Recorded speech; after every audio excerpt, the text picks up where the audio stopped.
Nous avons décidé aujourd'hui, pour parler du commerce du bois tropical, de rencontrer une association qui existe depuis les années 1970, l'Association internationale des bois tropicaux, qui est donc ici à Vincennes, au jardin tropical. Cette association qui regroupe tous les acteurs du marché a décidé de parler sans langue de bois de la filière, des enjeux de la loi, mais également de revenir sur les pratiques nécessaires pour une gestion durable des forêts.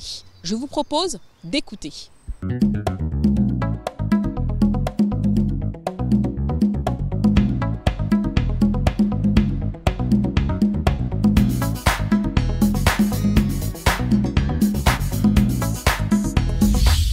La plus grande cause de la déforestation dans le bassin du Congo, c'est l'exploitation industrielle de forêts du bassin du Congo.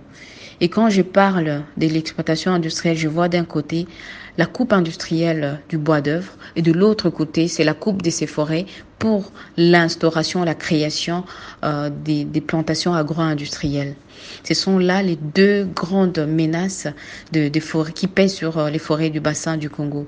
Et le fait est que la plupart des pays du bassin du Congo est caractérisé par une mauvaise gouvernance de son secteur forestier. Les lois ne sont pas respectées. Il n'y a pas un contrôle efficient qui puisse dénicher toutes les pratiques illégales, toutes les pratiques de destruction des forêts.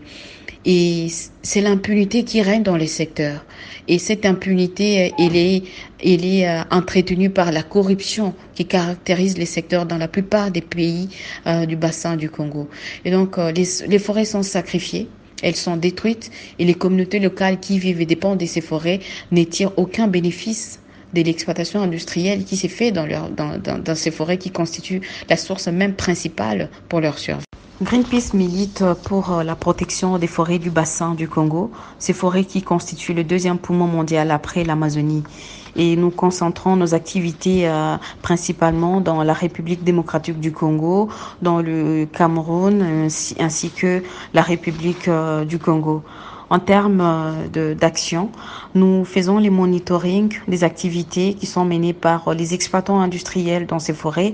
Nous investiguons et dénichons les pratiques illégales et destructrices qui ravagent les forêts du bassin du Congo. Et nous utilisons ces informations pour sensibiliser les décideurs des pays respectifs, l'opinion nationale et internationale sur les menaces qui pèsent sur ces forêts, et nous proposons des solutions, nous donnons des recommandations pour trouver des solutions alternatives qui vont dans le sens de protéger les forêts du bassin du Congo, mais aussi dans le sens de promouvoir ou d'améliorer la condition de vie des communautés locales qui vivent et dépendent de ces forêts.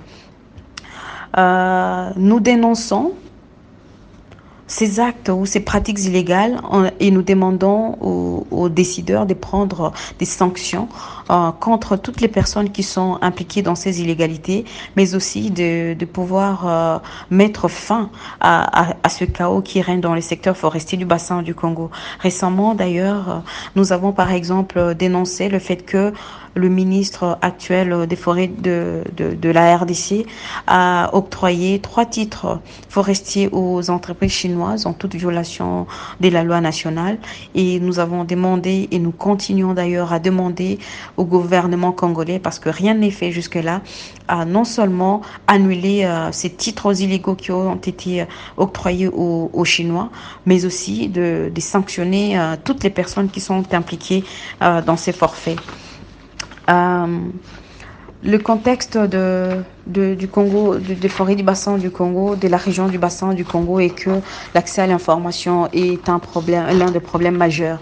Et donc, Greenpeace utilise sa capacité de recherche pour récolter les informations, les vérifier et les mettre à la portée de tous les acteurs nationaux et internationaux qui sont impliqués dans la protection des forêts du bassin du Congo, et nous donnons ainsi des analyses, nous faisons des analyses pour contribuer à la protection des forêts du bassin du Congo. En outre, nous avons appuyé également Récemment d'ailleurs, les scientifiques de l'université des Lides qui ont découvert la présence des tourbières dans la cuvette centrale. Et nous avons travaillé en collaboration avec eux. Nous les avons appuyés pour qu'ils puissent approfondir leurs recherches sur les tourbières en République démocratique du Congo.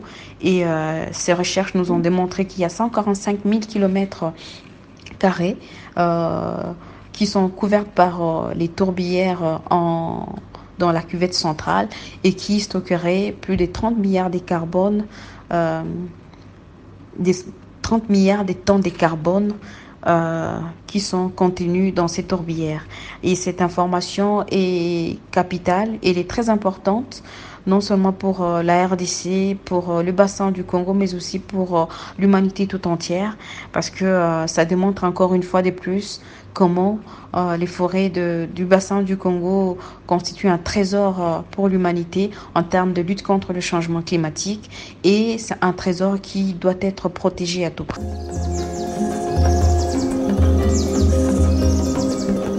L'importance de la forêt pour les peuples autochtones, c'est notre terre-mère. S'il faut parler ça en ce terme, c'est notre terre-mère. Nous ne vivons que de la cueillette, de la pêche. La forêt regorge tout. Nous trouvons notre vie, notre survie, notre dortoir, notre à manger, notre tradition et notre pharmacopée. Aujourd'hui, sur le campus du Jardin d'agronomie tropicale, René Dumont, un lieu assez méconnu du bois de Vincennes, pourtant chargé d'histoire, inscrit depuis la fin du 19e siècle dans la tradition, dans l'histoire de l'enseignement et de la recherche agricole et agronomique. Voilà, c'est aujourd'hui un lieu très dynamique qui demande à gagner encore plus en visibilité, puisqu'il regroupe actuellement une vingtaine d'organismes de très grande diversité, des acteurs qui sont tous réunis autour du développement durable. La Cité du développement durable est aujourd'hui le projet qui nous réunit vraiment tous ces acteurs, tous engagés sur les questions de développement durable. Et parmi ces acteurs, l'association technique internationale des bois tropicaux, représentée aujourd'hui par Benoît Jobé-Duval, son directeur général. Oui, bonjour. Bonjour. Donc, bienvenue à la TIBT. La TIBT, c'est l'Association technique internationale des bois tropicaux, comme l'a dit Marie Bardin. C'est une association assez ancienne, puisqu'elle date des années 50. Et elle a été créée, on va dire, lors d'une période où l'Europe avait besoin, on va dire, d'améliorer l'exploitation du bois tropical en Europe, en Afrique, pour la reconstruction de l'Europe. Donc aujourd'hui, la TIBT, elle a beaucoup évolué. Elle a été à l'origine des premiers plans d'aménagement en Afrique, il y a 23-24 ans. Elle a été à l'origine aussi de la promotion de la certification dans les entreprises du bassin du Congo il y a 10-12 ans. Et aujourd'hui, si vous voulez, la TIBT promeut un modèle de gestion durable des forêts tropicales, et elle vise un objectif avant tout, c'est au travers de cette gestion durable conférer de la valeur aux forêts tropicales, ce qui, selon nous, est ce qui permettra de justifier pour les gouvernements, pour les institutions, qui permettra de justifier en grande partie leur conservation. Aujourd'hui, si vous voulez, en Afrique, tout n'est pas que parcs nationaux, tout n'est pas que zones protégées. Vous avez quelques dizaines de millions d'hectares de parcs nationaux, effectivement, mais il faut savoir que la forêt du bassin du Congo, c'est entre 250 et 300 millions d'hectares. Pour les protéger, il va falloir compter sur leur valeur intrinsèque et donc trouver les diverses solutions pour permettre de justifier leur conservation. Tous les acteurs de la filière sont les bienvenus chez nous. Côté institutionnel, certains gouvernements font partie de la TIBT, notamment le gouvernement du Congo, de la République du Congo, gouvernement de Côte d'Ivoire, gouvernement de RCA. Nous espérons que le gouvernement du Gabon va nous rejoindre prochainement. Donc ensuite, un certain nombre d'institutions interagissent beaucoup avec la TIBT. Vous avez donc nos bailleurs de fonds, évidemment, qui nous aident à mettre en œuvre nos projets. Vous avez donc la FAO parmi eux, vous avez l'Agence française de développement, vous avez le PPECF qui est financé par la KfW allemande, et vous avez aussi évidemment l'Union européenne et le Fonds français pour l'environnement mondial. Alors, ces bailleurs font partie aussi des partenaires de la TIBT. Vous avez ensuite un certain nombre d'organisations non gouvernementales. Par exemple, le FSC est membre de la TIBT, interagit énormément avec nous au regard des 5 millions d'hectares, plus de 5 millions d'hectares certifiés aujourd'hui. Vous avez évidemment le PEFC, qui est l'autre organisme de certification sur lequel nous comptons aussi pour étendre les surfaces certifiées en Afrique centrale. Vous avez le WWF, vous avez WRI aussi qui est observateur à la TIBT. Ensuite, vous avez donc les opérateurs eux-mêmes, hein, les sociétés forestières qui sont membres de la TIBT, sont celles qui sont capables de démontrer leur engagement vérifié par tierce partie vers la légalité, l'exploitation durable. Donc nous, par ce mécanisme-là, nous les encourageons, nous encourageons les autres à faire ce premier pas pour donc démontrer qu'elles vont dans le bon sens, selon nous. Ensuite, vous avez des transformateurs du bois tropical, vous avez des entreprises, des importateurs européens, les mêmes qui affichent les mêmes objectifs en matière de traçabilité. Vous avez quelques grandes organisations comme organisations, on va dire, entrepreneuriales, qui sont par exemple la SNCF. La SNCF nous a rejoint également. Vous avez également donc d'autres associations, des associations qui sont en sol africain comme le GFBC au Cameroun, UFIGA au Gabon, la FIB en RDC, les organisations Unibois, Unicongo au Congo-Brazzaville et le SPIB en Côte d'Ivoire. Donc qui à leur tour sont des relais pour la TIBT pour également faire parvenir nos messages et travailler conjointement avec d'autres organisations du secteur, d'autres sociétés du secteur. Bonjour Caroline, je rappelle que vous êtes ingénieure du bois. Est-ce que vous pouvez nous dire un tout petit peu comment travaillent les différents acteurs ?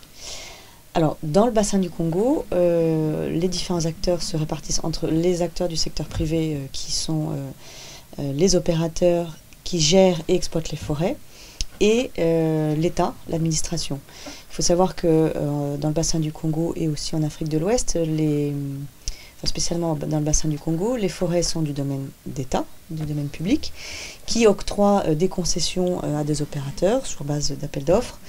Et les opérateurs ont ensuite la responsabilité de mettre en œuvre un plan d'aménagement, tel qu'on a pu le voir tout à l'heure, et de mettre en œuvre les opérations d'exploitation. L'État, de son côté, par son rôle régalien, a comme rôle de définir effectivement le cadre réglementaire de ces activités et de vérifier qu'elles sont bien mises en œuvre par les opérateurs. Donc dans le secteur privé, on peut voir différents acteurs, ceux qui s'occupent de la gestion et de l'exploitation forestière et les transformateurs. Bien souvent, cela peut être les mêmes opérateurs qui sont aussi bien gestionnaires que transformateurs, mais il y a certains pays où il y a un tissu de transformateurs sans être forestier qui est plus développé, par exemple au Cameroun. Donc voilà pour les différents acteurs, comment ils interagissent. Après, concrètement, sur le terrain, en fonction des réglementations qui sont assez similaires d'un pays à l'autre, il y a effectivement ces plans d'aménagement à appliquer, qui sont ces documents élaborés pour savoir quand exploiter, quelles essences exploiter, quelle ressource privilégier, quelle est celle qu'il faut conserver pour les années suivantes. Il faut savoir aussi que dans ce plan d'aménagement, il n'y a pas que les aspects forestiers purs, mais il y a aussi les aspects sociaux et environnementaux aussi. Donc il y a notamment une évaluation socio-économique de la zone d'activité pour voir quelles sont les parties prenantes qui opèrent ou qui vivent dans la zone, comment respecter les droits d'usage de ces communautés riveraines. Donc toutes ces activités sont également décrites dans le plan d'aménagement et doivent également être mises en œuvre par ces opérateurs forestiers. Au-delà de ça, les opérateurs qui, eux, veulent se diriger vers la certification, elles ont les mêmes obligations légales que tout autre opérateur, mais par la certification, ce qu'on a pu voir, c'est qu'elles respectent vraiment la réglementation. Ce qu'il faut savoir, c'est que dans les bassins du Congo, les réglementations liées à l'activité de gestion forestière sont très complètes, et ce déjà depuis plusieurs années. Ce qui manque, c'est encore l'application sur le terrain. Le contrôle par les administrations est parfois pas suffisant pour que tout le monde se mette à respecter toutes ces exigences, mais le corpus législatif de ces pays en matière de gestion forestière est assez bien fait, comprend des aspects aussi bien environnementaux que sociaux, que renouvellement de la ressource, etc. Si elles étaient toutes appliquées à la lettre, la gestion forestière dans le bassin du Congo ne poserait pas de questions. Par la certification, par l'intervention d'une tierce partie, on a cette garantie que toute cette réglementation et parfois des exigences supplémentaires sont bien mises en œuvre pour arriver à cet équilibre d'une gestion durable, à savoir aussi bien économique que socialement viable et environnementalement souhaitable. Peut-on concilier lutte contre la déforestation et commerce du bois ? Alors oui, aujourd'hui on peut le dire. Il y a des outils qui existent pour cela, et le premier dont on a déjà un peu parlé, c'est la certification privée, qui est une démarche volontaire de la part d'un opérateur pour améliorer sa pratique et apporter des garanties à ses clients. Il faut savoir que la certification, c'est une démarche qui a été créée pas forcément à la base pour les activités de certification forestière, mais dont la filière forêt-bois s'est inspirée pour créer un outil pour lutter justement contre la déforestation tout en maintenant des activités économiques. La certification, c'est un outil de promotion. C'est un outil qui permet à un opérateur d'avoir un label et donc un outil de communication pour expliquer ou prouver à ses clients ou à son marché qu'il travaille selon certaines normes, certaines règles.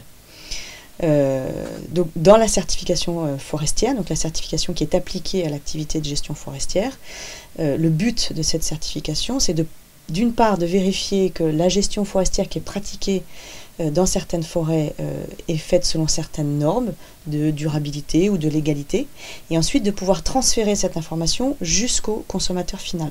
Et pour cela, les moyens de transfert d'informations sont un label, par exemple le label FSC ou le label PEFC, qui sont deux labels internationalement reconnus. Ce label permet d'être visible sur une étiquette de produit en fin de chaîne et permet à un consommateur de savoir, quand j'achète un produit qui a ce label, je sais qu'il vient d'une forêt qui a été vérifiée et qui est gérée de façon durable, légale et autre. Et le deuxième outil aussi pour transférer cette information, c'est la certification de chaîne de contrôle. Tous les intervenants entre la forêt et le produit final qui est vendu sont également vérifiés pour la traçabilité. Comme ça, on peut dire que tel produit est un produit certifié puisqu'il vient de telle forêt ou de telle concession forestière qui a elle-même été certifiée. Alors, en 2009, par exemple, contre le commerce du bois illégal, l'Union européenne et Brazzaville avaient signé un accord. Est-ce qu'il existe aujourd'hui, on est en 2018, d'autres initiatives, par exemple, en dehors de la certification ? Oui, il y a d'autres initiatives, dont une très importante, qui est une initiative qui est venue de l'Union européenne, effectivement, qui a observé dans les années 2000 être un gros consommateur de bois tropical, et donc d'avoir un impact sur cette filière et cette ressource, et qui a également observé qu'une des grosses sources de déforestation, de conflits, etc., venait du fait que l'exploitation était pratiquée de façon illégale. Donc fort de ces deux constats, l'Union européenne a élaboré un plan d'action, le plan d'action FLECT. FLECT étant un acronyme de noms anglais qui sont Forest and Law, Enforcement, Governance and Trade. C'est donc un plan d'action qui vise à lutter contre l'exploitation illégale des forêts. Ce plan d'action s'appuie sur un tas d'actions. Et les deux principales, enfin celles dont on parle le plus et qui sont les plus opérationnelles, on va dire, sont d'une part des accords bilatéraux entre l'Union européenne et des pays producteurs volontaires, qu'on appelle les APV, accords de partenariat volontaire, et d'autre part une réglementation côté Union européenne pour interdire l'importation ou la mise sur le marché de bois d'origine illégale. Si on prend le premier volet de ces accords bilatéraux, ce sont donc des accords, c'est un contrat qui est signé par un pays producteur qui souhaite s'engager dans une démarche d'amélioration de la gouvernance forestière et qui s'engage auprès de l'Union européenne à mettre en place des mécanismes pour s'assurer que le bois qui provient de son pays est bien exploité, transformé et exporté de façon légale. L'Union européenne, de son côté, dans cet accord, s'engage à faciliter l'accès à son marché à ces produits-là, qui seraient couverts par une autorisation spécifique qui serait émise par le pays producteur. Aujourd'hui, dans le bassin du Congo, il y a 3 accords de partenariat volontaire qui ont été signés avec l'Union européenne. Il y a le Cameroun, la République du Congo et la République centrafricaine. Le Gabon et la République démocratique du Congo sont en cours de négociation pour envisager de signer cet accord. Il faut savoir que cet accord, une fois qu'il est signé, il est très contraignant, il est très ambitieux. Alors effectivement, les premiers accords ont été signés dans les années 2008-2009. On espérait une mise en œuvre dans les années 2012-2013, mais cela a pris un peu de retard car l'enjeu et la tâche est énorme parce qu'il faut d'une part que les États et l'administration forestière refondent complètement leur mode de fonctionnement pour s'assurer que les réglementations sont bien appliquées, qu'il y ait les moyens de contrôle associés et pour s'assurer que le secteur privé puisse s'arrimer et appliquer toutes ces réglementations. Il faut savoir qu'aujourd'hui, même s'il y a un peu de retard, il y a beaucoup de choses positives qui ont pu être constatées par la préparation à la mise en œuvre de ces accords. C'est d'une part d'avoir réussi à mettre autour d'une même table l'ensemble des acteurs du secteur forestier, aussi bien sûr l'administration que les opérateurs privés, mais également la société civile, qui était souvent peu considérée dans cette activité. Donc l'ensemble de ces parties prenantes ont pu être mis ensemble à la même table et dialoguer. Et une deuxième grosse étape qui a été franchie, c'est la définition claire et concertée de qu'est-ce qu'un bois légal. Chaque pays a défini ses critères de légalité. Alors évidemment, un bois légal, c'est un bois qui est exploité dans les respects de l'ensemble des réglementations qui existent, mais dans le cadre de ces accords, on a défini les exigences principales et élémentaires de l'égalité des activités de forêt-bois, aussi bien sur les aspects forestiers qu'environnementaux, que sociaux et autres. Et donc, en parallèle de ces fameux accords, comme j'expliquais, il y a cette réglementation côté Union européenne qu'on appelle le règlement bois de l'Union européenne, le RBUE, qui est une réglementation qui impose aux opérateurs européens de mettre en œuvre des procédures et un processus pour s'assurer que leurs approvisionnements sont légaux. Donc ils doivent mettre en place un système de diligence raisonnée qui leur demande d'obtenir un maximum d'informations sur leurs approvisionnements et d'analyser le risque d'illégalité. Et si le risque d'illégalité est trop fort, de mettre en place des mesures de réduction de ce risque, voire d'arriver à cesser certains approvisionnements si le risque d'illégalité est trop fort. Donc ce règlement est en vigueur en Europe depuis 2013. Il se met en place petit à petit et on commence un peu à avoir des effets de cette réglementation. Et le lien entre cette réglementation et les accords bilatéraux, c'est qu'un pays qui est sous un accord bilatéral, quand l'accord sera totalement opérationnel, les bois qui sortiront de ce pays auront une autorisation qui leur permettront d'entrer sur le marché de l'Union européenne sans vérification supplémentaire. Donc, en quelque sorte, ces accords donnent un avantage à ces pays puisque leur bois, leurs produits, leur production pourra accéder facilement à un marché, contrairement aux autres produits qui feront l'objet de vérifications plus poussées par les opérateurs européens. Alors je vous remercie encore d'avoir accepté de nous recevoir ici au sein de l'association. On ne peut quand même pas éluder une question qui est une question récurrente, une accusation plutôt, c'est que très souvent l'industrie du bois précisément tropical en Afrique est accusée, est entachée de soupçons de corruption mais également d'exploitation abusive. Qu'est-ce que vous répondez à cela? Alors, Madame Oriot, moi je voudrais vous dire, je ne pense honnêtement pas que l'industrie du bois en Afrique soit plus entachée de corruption, de pillage, de vol que d'autres industries. Bon. C'est une industrie extrêmement complexe dans le sens où les opérateurs se situent souvent dans des contrées reculées, ont des engagements, ont des obligations en termes de délégation de services publics extrêmement lourdes et que leur quotidien est difficile. Alors ça, c'est une première chose. Ce qui préoccupe le public en général, c'est on va dire les liens entre cette exploitation, cette gestion durable des forêts et l'avenir de la planète, puisque le bassin du Congo est le second poumon de la planète, et que tout cela, depuis qu'on parle de changement climatique, depuis qu'on parle de perte de biodiversité, ça préoccupe, je pense, pratiquement tous les citoyens. Et dès qu'on a la sensation que cette richesse naturelle, que ce trésor de l'humanité qui est la forêt naturelle est attaqué, est mis à mal, on en souffre beaucoup. Ceci dit, il y a dans le bassin du Congo des opérateurs qui sont extrêmement respectueux des règles en matière de gestion durable, avec des obligations sur le plan social, avec des obligations sur le plan environnemental extrêmement contraignantes. Il y a aussi des opérateurs qui sont en marge de la légalité et qui profitent de l'isolement de leurs exploitations, de l'isolement de leurs sites pour faire n'importe quoi. Mais ceci dit, cela se passe aussi dans le secteur minier, cela peut se passer dans le secteur de la pêche, à haute mer, le long des côtes africaines. Il y a aussi des gens très peu respectueux d'un certain nombre de règles des différents États.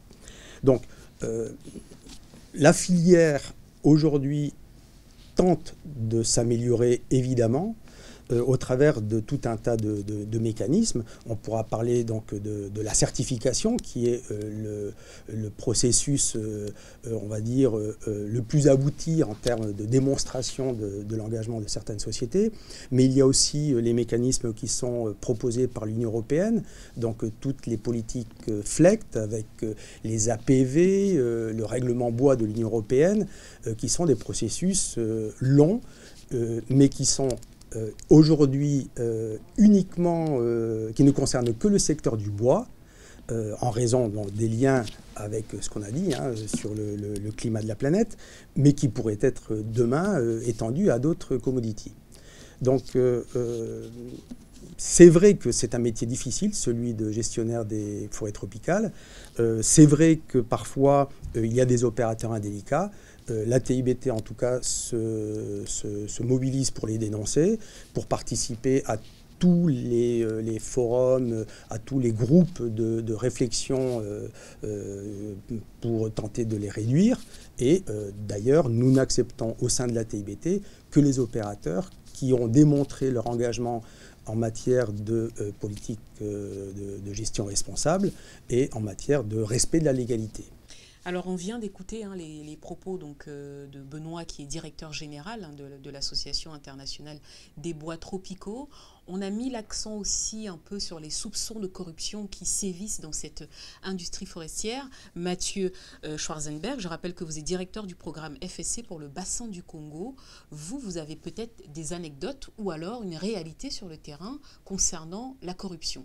En Afrique centrale, les indices internationaux tels que Transparency International montrent bien que ce sont des pays qui ont une transparence faible et un secteur en gouvernance en pleine construction. Et même si d'importants efforts sont faits par l'ensemble des États d'Afrique centrale pour renforcer leur gouvernance, notamment forestière, de grands progrès restent à accomplir. Aujourd'hui, les quelques études faites par des chercheurs indépendants spécialisés dans la criminalité forestière montrent que seules les sociétés qui sont certifiées tierces parties, donc qui font appel à un organisme de certification indépendant pour venir contrôler la légalité de leurs opérations, respectent en tout point la loi.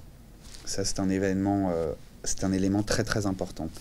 Maintenant, pour parler uniquement de la corruption, la certification tierce partie, telle que la certification FSC, est un excellent moyen pour les sociétés de se prémunir d'une certaine prédation et de la corruption.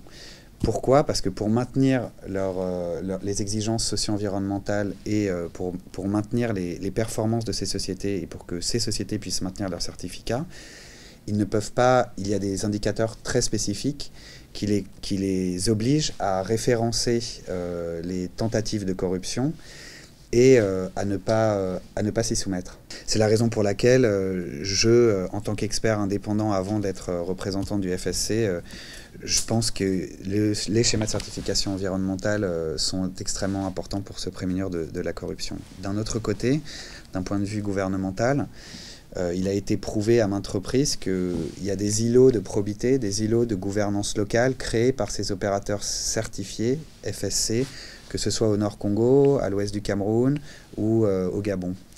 Et la présence de ces opérateurs vertueux et responsables qui travaillent en bonne intelligence avec l'administration décentralisée permet aussi, donc au niveau provincial ou décentralisé, de diminuer les risques de corruption.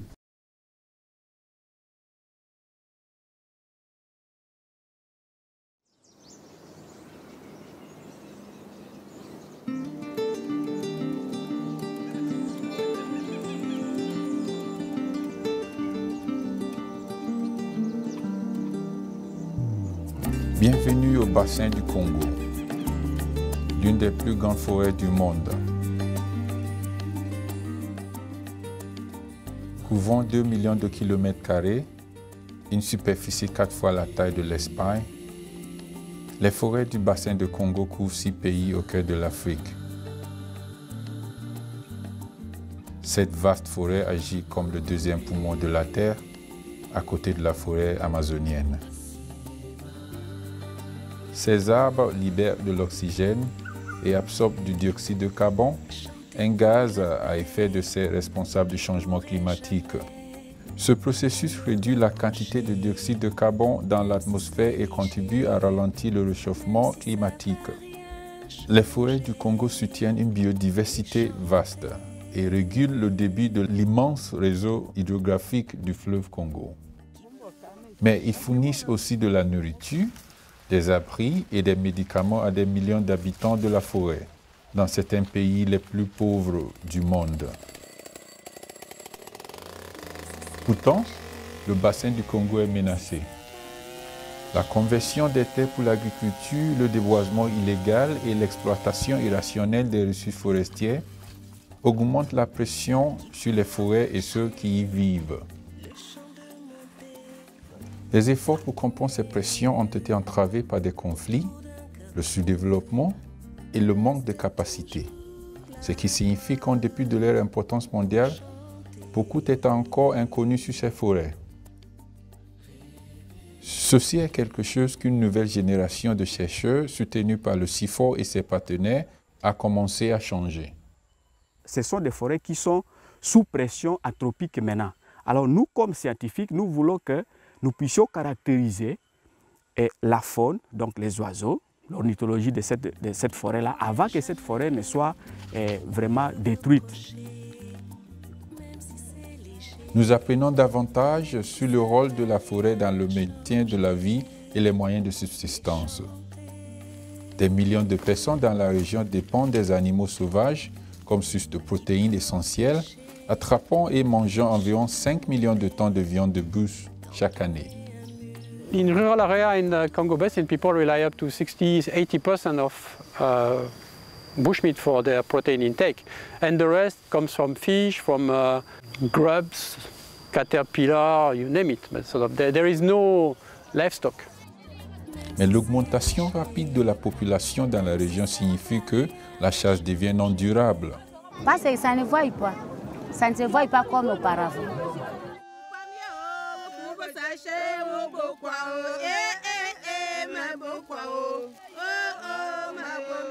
Cette vigne de forêt, connue sous le nom de ocoque, est un légume très populaire, tellement populaire la récolte en devient non durable. Ainsi, les communautés au Cameroun la plantent maintenant eux-mêmes avec l'aide du CIFOR. Le coq nous sert les enfants pour mettre à l'école, l'habillement, la santé. Dès que tu viens de vendre le corps, tu peux payer des produits pour ta santé. Chaque année, jusqu'à 9 millions de mètres cubes de bois sont légalement récoltés dans la forêt du bassin du Congo. Une source majeure de revenus pour les pays de la région. Mais des nouvelles recherches au Cameroun ont montré que la quantité de bois vendu illégalement à l'intérieur du pays est encore plus grande que la quantité récoltée légalement et exportée. And that means that if we want to deal with sustainable forest management, we have to consider and to include these informal commodity chains of timber around the country. En République démocratique du Congo, les chercheurs du CIFOR ont étudié la possibilité de lutter contre le changement climatique tout en aidant les gens à s'y adapter. Et ils se rendent compte que les gens dans le village de Lukolela subissent déjà des changements climatiques. Chez nous ici, par exemple, la période de pluie commence normalement au mi-août.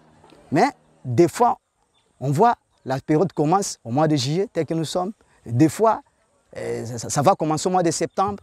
Et quand ça vient, les eaux ne montent pas régulièrement. À un moment donné, ils se retirent. Il y a un désordre de cycle comme ça.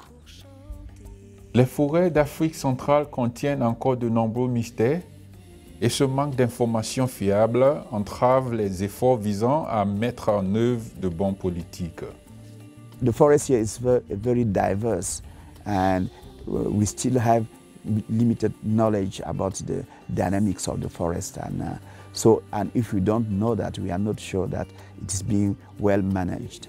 Néanmoins, les gouvernements, les entreprises, les ONG, les scientifiques et les populations locales de la région coopèrent et commencent à percer les secrets de l'immense bassin du Congo et à développer des moyens pour le protéger.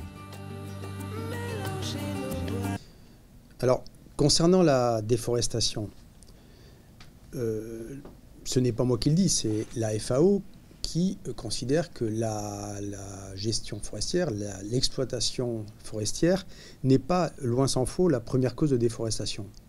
La première cause de déforestation, c'est l'agriculture familiale sur brûlis. Cette agriculture traditionnelle en Afrique et dans tous les pays tropicaux est la première des causes. La deuxième des causes, c'est l'agro-industrie. C'est le développement des plantations, le développement du cacao en Côte d'Ivoire, le développement des plantations sur forêt, que ce soit des plantations de DVA, de palmiers à huile, ou aussi le développement de l'élevage. Donc ça, ce sont les grandes causes de déforestation. L'exploitation forestière, évidemment, il y a une déforestation temporaire qui va avec, que ce soit pour la construction des routes, que ce soit pour les pistes de débardage, que ce soit pour les parcs à bois. Évidemment, il y a un impact sur la forêt qui est, selon certains, de 4%, selon d'autres de 7, 8%, avec les méthodes EFIR qui sont les méthodes de réduction de l'impact sur la forêt. Donc, les sociétés certifiées auraient un impact sur la déforestation de l'ordre de 4 à 5%. Et on peut peut-être encore améliorer, c'est-à-dire réduire cet impact. Donc, il faut savoir que déforestation liée à l'exploitation du bois, lorsqu'on fait les choses bien, encore une fois, c'est une déforestation qui est temporaire, puisqu'ensuite les pistes vont être fermées et elles vont être appelées à l'ouverture, les clairières et les pistes vont être appelées à disparaître. Là aussi, vous avez des images satellites qui en témoignent et de nombreuses images concernant les sociétés certifiées en particulier vous montreront comment le pourtour des sociétés subit l'impact de l'agriculture, subit l'impact de la déforestation, et les sociétés certifiées elles-mêmes encaissent beaucoup mieux cet impact et le rectifient au fil des années. Donc voilà, dire que la déforestation est avant tout liée au développement de l'exploitation forestière, bon, c'est vrai sur le court terme, dans un périmètre très particulier, mais sur le moyen long terme, ce n'est pas vrai. Au contraire, comme je le disais tout à l'heure, l'exploitation forestière va contribuer à donner de la valeur à la forêt, va contribuer à faire vivre tout un tissu social lié à cette activité-là, et donc va permettre de justifier, que ce soit pour les dirigeants, les autorités locales ou nationales, va permettre de justifier d'une politique forestière qui va viser à protéger ces forêts. J'ai mentionné les EFIR. EFIR, ça veut dire exploitation forestière à impact réduit. Donc il y a un petit document qui sera peut-être utile de présenter dans votre émission. Il faut savoir que ces EFIR se font dans le cadre de plans d'aménagement qui sont très coûteux, hein, mais qui sont absolument requis par les autorités à l'heure de concéder des concessions, et qui permettent aux entreprises d'avoir sur une période de 20 à 25 ans tout un plan de développement qui fait suite à un inventaire exhaustif de la forêt, et puis tout un plan de développement, un plan de progression qui va permettre de garantir une rotation sur l'ensemble de l'espace. Pour resituer les choses et pour comparer ce qu'est l'exploitation forestière telle qu'on la connaît dans les pays septentrionaux, l'opérateur forestier en Afrique, il va faire une exploitation sélective qui va ressembler plus à de la cueillette qu'à une exploitation, qu'à une coupe rase.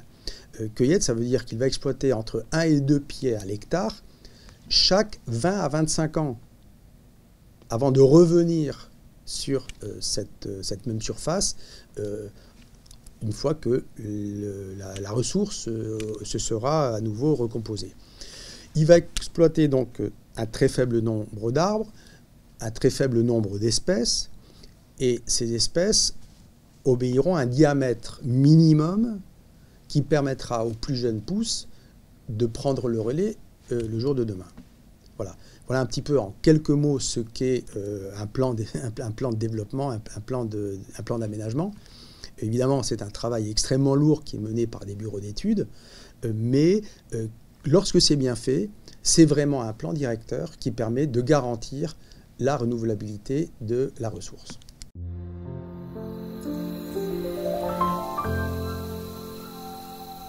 Les forêts tropicales sont d'une importance vitale pour la planète. Parce qu'elles abritent une biodiversité extrêmement riche. Parce qu'elles influencent le climat. Parce qu'elles produisent les ressources indispensables à la vie de l'homme, comme par exemple le bois. Et du bois tropical, il y en a partout dans nos maisons. Des tables, des chaises, des portes et des fenêtres. Acheter ces produits bois ne nuit pas à nos forêts, à condition de s'assurer qu'ils soient issus d'une forêt gérée de manière responsable et durable. Durable veut dire que l'on doit satisfaire nos besoins présents sans compromettre ceux des générations futures. Pour répondre à cet objectif, les entreprises forestières jouent un rôle déterminant. Avant d'intervenir, elles dressent un inventaire complet de la faune et de la flore. Elles sélectionnent les arbres matures, protègent les jeunes arbres et conservent les arbres anciens porteurs de graines. Ils permettront à la forêt de se régénérer. Des scientifiques surveillent l'état de santé global de la forêt. Ils mesurent objectivement l'impact des activités humaines sur l'environnement. Protéger les forêts, c'est aussi mieux les comprendre. Et il y a plus. La gestion durable des forêts, conduite par les entreprises, associe étroitement les populations locales à la protection de l'environnement et à l'aménagement du territoire. Grâce à l'entreprise, ces populations, le plus souvent situées dans des zones très reculées, ont accès aux soins, à l'éducation, à l'eau potable. Oui, la gestion durable est source de développement. Bien sûr, ici comme ailleurs, la vente des produits bois, issus de la transformation des arbres, est une source de revenus, pour l'entreprise et pour ses salariés évidemment. Mais aussi pour de nombreux acteurs de la filière, artisans, transporteurs, distributeurs et aussi pour l'État. Grâce à la gestion durable, le bon état de la forêt crée une source de revenus et de mieux-être pour longtemps. Et surtout ici, le respect minutieux de règles strictes permet de certifier la qualité de traitement des arbres et la traçabilité des produits.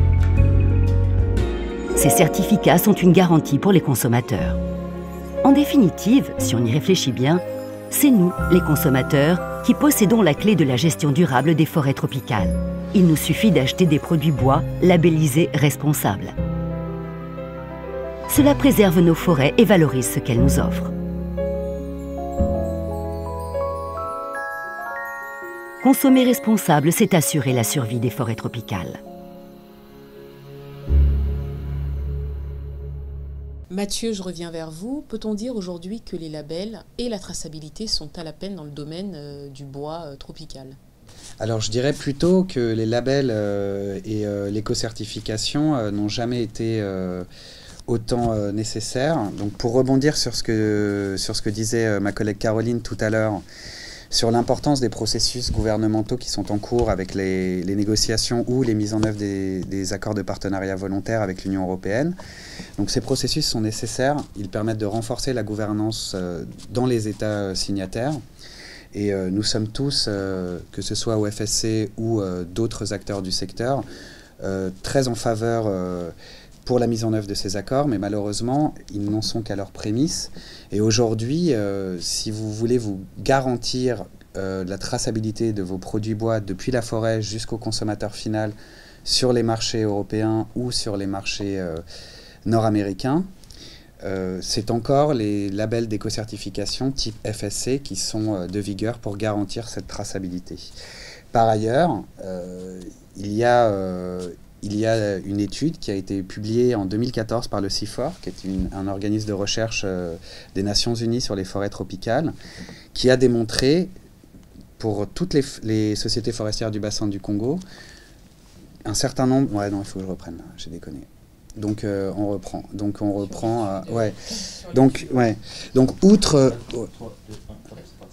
Outre la traçabilité garantie par ces labels d'éco-certification, vous avez aussi le dialogue social qui est garanti par les sociétés forestières qui sont certifiées dans le bassin du Congo. Une étude de 2014 réalisée par le CIFOR, qui est le département onusien de recherche sur les forêts tropicales, a montré que dans une concession forestière certifiée FSC, 100% de la population a accès à de l'eau potable, contre environ 25% dans les concessions qui sont aménagées mais pas certifiées.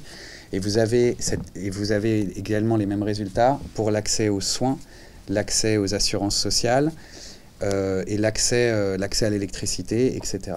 Donc, outre la traçabilité qui est garantie par le système de certification tierce partie, une autre chose importante à signaler est le résultat d'une étude scientifique menée par le CIFOR, qui est le département onusien des recherches sur les forêts tropicales, qui en 2014 a montré que pour une société certifiée FSC, 100% des travailleurs et de leurs familles et des populations riveraines ont accès à l'eau potable, ont accès à un point de courant permanent, ont accès aux soins médicaux de bonne qualité, ont accès à un système d'assurance sociale et également à l'éducation, contre environ 50 à 30% des populations qui vivent dans ou autour de concessions qui ne sont pas certifiées.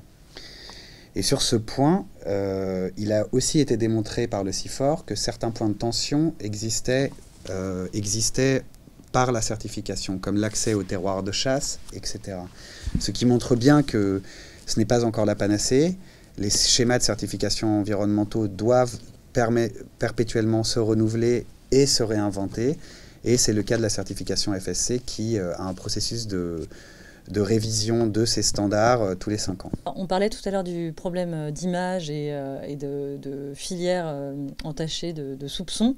Alors, il faut savoir qu'en 2008, il y a eu une crise économique qui a touché également la filière bois tropicale. Et donc, depuis cette date, la consommation de bois tropical n'a cessé de diminuer en Europe. Et à côté de ça, il y avait beaucoup de campagnes à charge contre le bois tropical pour dénoncer les abus. Et en fait, la filière,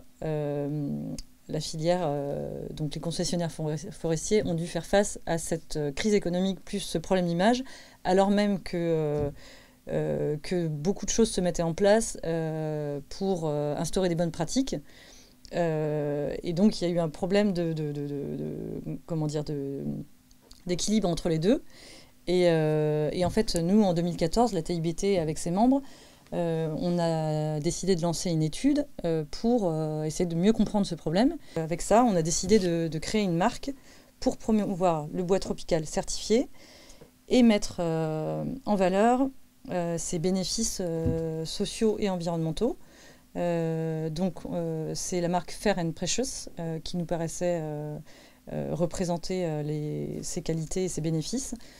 Et donc on a lancé une campagne associée à cette marque. On l'a lancée donc en novembre 2017.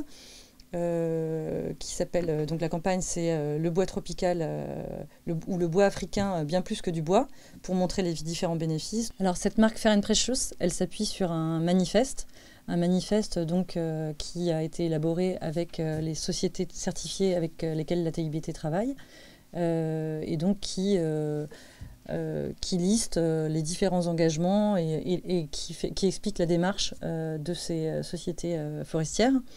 Et sur 10 engagements que vous voyez peut-être derrière moi, donc qui sont des engagements à la fois sociaux et environnementaux, qui sont par exemple la lutte contre le réchauffement climatique, la préservation de la biodiversité, la lutte contre la criminalité faunistique, l'engagement d'apporter des services sanitaires à la population des concessions forestières, type accès à l'eau, école, dispensaires.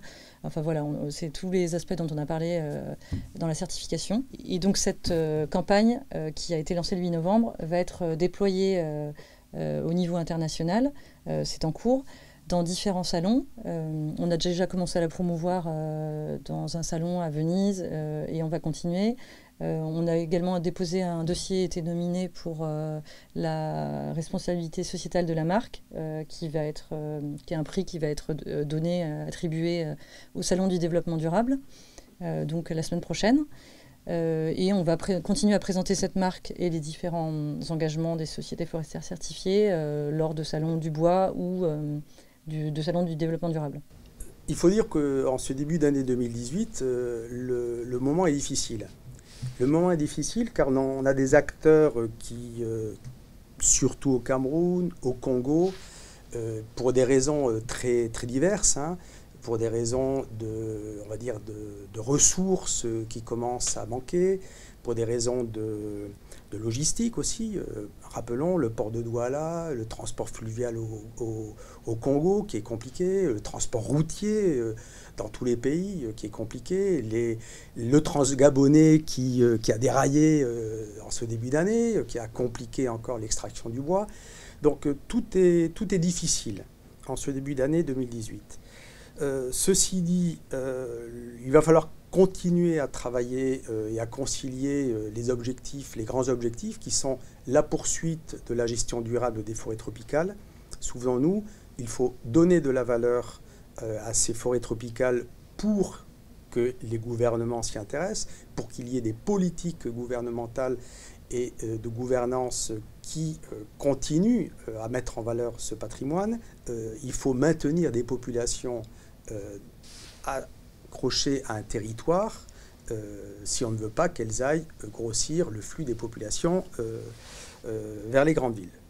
Donc il va falloir concilier la poursuite de ce développement durable et poursuivre les mécanismes FLEGT, que ce soit les accords de partenariat volontaire en Afrique, la mise en place du règlement bois de l'Union européenne en Europe, pour que cette initiative unique européenne arrive à être mise en place, tout en maintenant la consommation européenne suffisante, voire qu'elle augmente, sans quoi, évidemment, tout cela n'aura servi à pas grand-chose.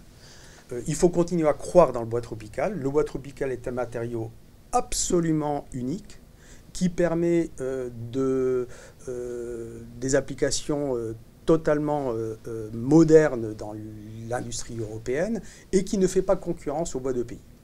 C'est un bois qui vient compléter les bois européens, voire les bois du Nord, chacun a sa place et donc il nous semble indispensable de continuer à croire dans ce matériau. Grâce à l'Association technique internationale des bois tropicaux, nous avons appris un peu plus sur le commerce du bois tropical. Je vous rappelle que l'émission a été tournée entièrement au Jardin tropical de Paris. Merci donc à cet organisme qui nous a reçus dans ses locaux. Merci à vous, chers téléspectateurs, de nous suivre tous les samedis sur la chaîne Canal 2 International. Rendez-vous sur les réseaux sociaux et à la semaine prochaine.